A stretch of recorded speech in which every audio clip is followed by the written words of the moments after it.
নমস্কার বন্ধুরা, আপনারা সবাই কেমন আছেন? টিঙ্কু মন্ডল চ্যানেলে আপনাদের সকলকে অনেক অনেক প্রণাম ও ভালোবাসা। তো আজকে তো হচ্ছে বিশ্বকর্মা পুজো। তো আপনাদের সকলকে বিশ্বকর্মা পুজো অনেক অনেক ভালোবাসা, শুভেচ্ছা, অভিনন্দন। তো সবাই ভালোভাবে বিশ্বকর্মা পুজো কাটানো আপনারা। আমার সকাল সকাল স্নান করে নিয়েছি, কাজ টাজ করে দেখুন স্নান ধান হয়ে গেছে, স্নান করে পুজো করা হয়ে গেছে। তো এখন ভাবলাম কী করবো, ভাবলাম সকালের দিকে বেলা হয়ে গেছে, কেননা 10টার প্রায় 9:30 বেজে গেছে।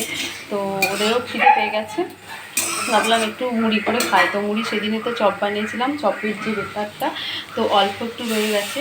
তো এটাতে ভাবলাম বেসন দিয়ে একটু বড়া বড়া করে খেয়ে নিই, যেহেতু বিট গাজর তো আছে, ফেলিনি, আর বেশি হয়েছিল তো ফেলিনি, সেটা আবার বানিয়ে খাচ্ছি। বিট গাজর খেলে উপকার আছে আর কি।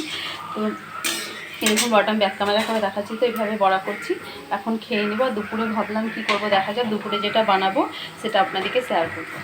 তো এই দেখুন বড়াগুলো এরকম হয়েছে, খুব সুন্দর।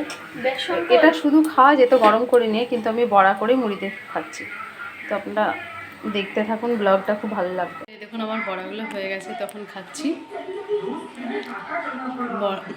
ওই যে বিট গাজরের যেটা বিষয় হয়েছে সেটা বড়া করে দেখালাম তো আপনাদেরকে। তো দেখুন নারকেল, আর নারকেল পোষা পুজো করেছিলাম, পুজোর জন্য নারকেল ছিল, ওই নারকেলটা নিয়েছি।